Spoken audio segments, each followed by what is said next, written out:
says, I know you were a great influence on AC/DC. I was just wondering if Not so sure about that. With Angus has always been that talented, and if you guys started out your career before or after AC/DC. Yeah, I think. I'll answer. I mean, the answer for Angus is that he's always been that talented. I think Angus is one of those, and I think Malcolm is too. I think there's a handful of extraordinarily talented guitar players, and if you're lucky, you have two in the same band. The Rolling Stones have always had two very talented.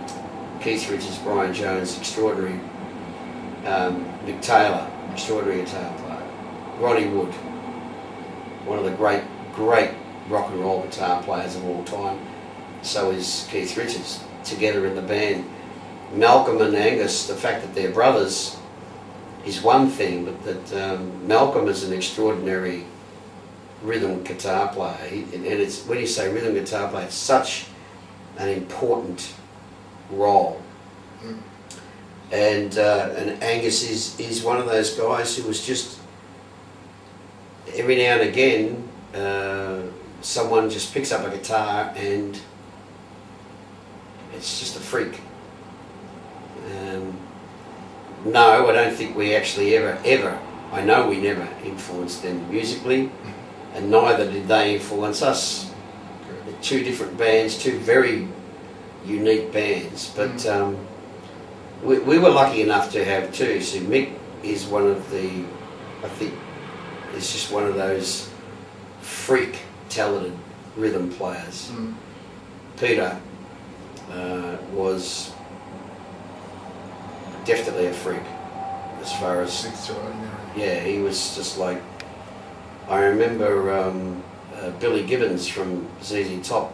We were in the bar one night after a gig, and he said to me, because he's a great guitar player, Billy Gibbons I think is just fucking amazing guitar player, and he's a good slide player, and we're talking about blues players, talking about blues music, and he said, man, he said, I've seen Ry Cooder play and Link Ray and this one and this one and this one. He goes, he said, Pete, he said, he's unique.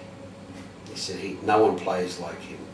He's got a different approach. He sees it different, hears it different. So it gave him, so we were lucky enough, and we still are. We've been lucky enough in our history to have a series of really extraordinarily talented, great players. Rob Riley is one of the great rock and roll players.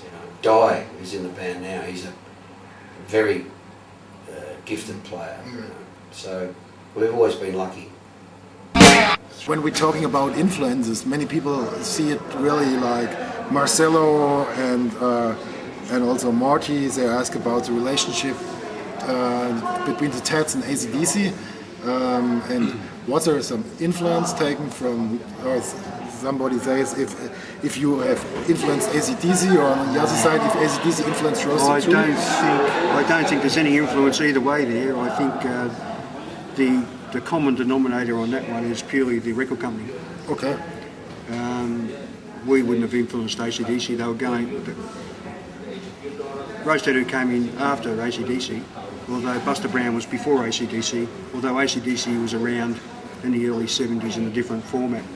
So, but neither of us knew about each other in the early days. So we were all the same age, but we didn't know about each other really.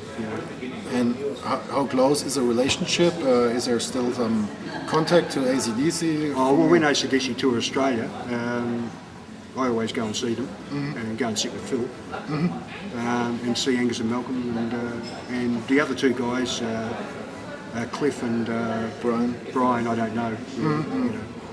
But you're still in contact with your old schoolmate?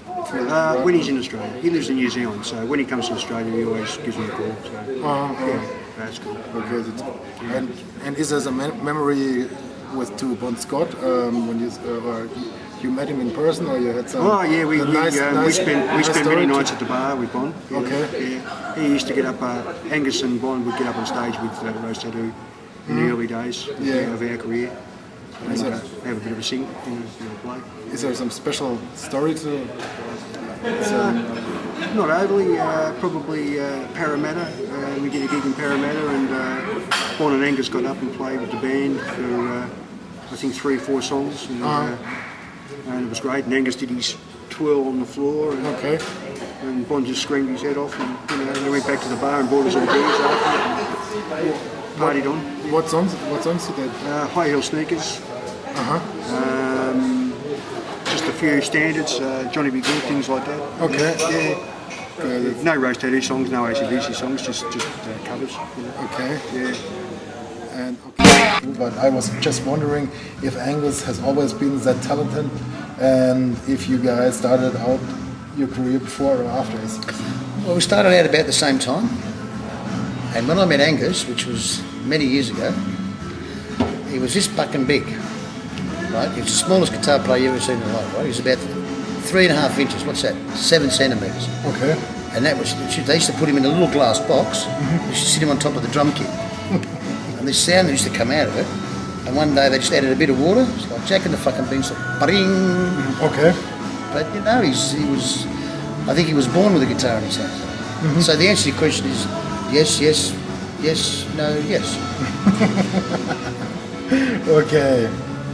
And Morty, his question is, I know Rose Tattoo and AC/DC ways crossed a lot, especially in the 70s. Do you have any unforgettable fun stories to share about that time?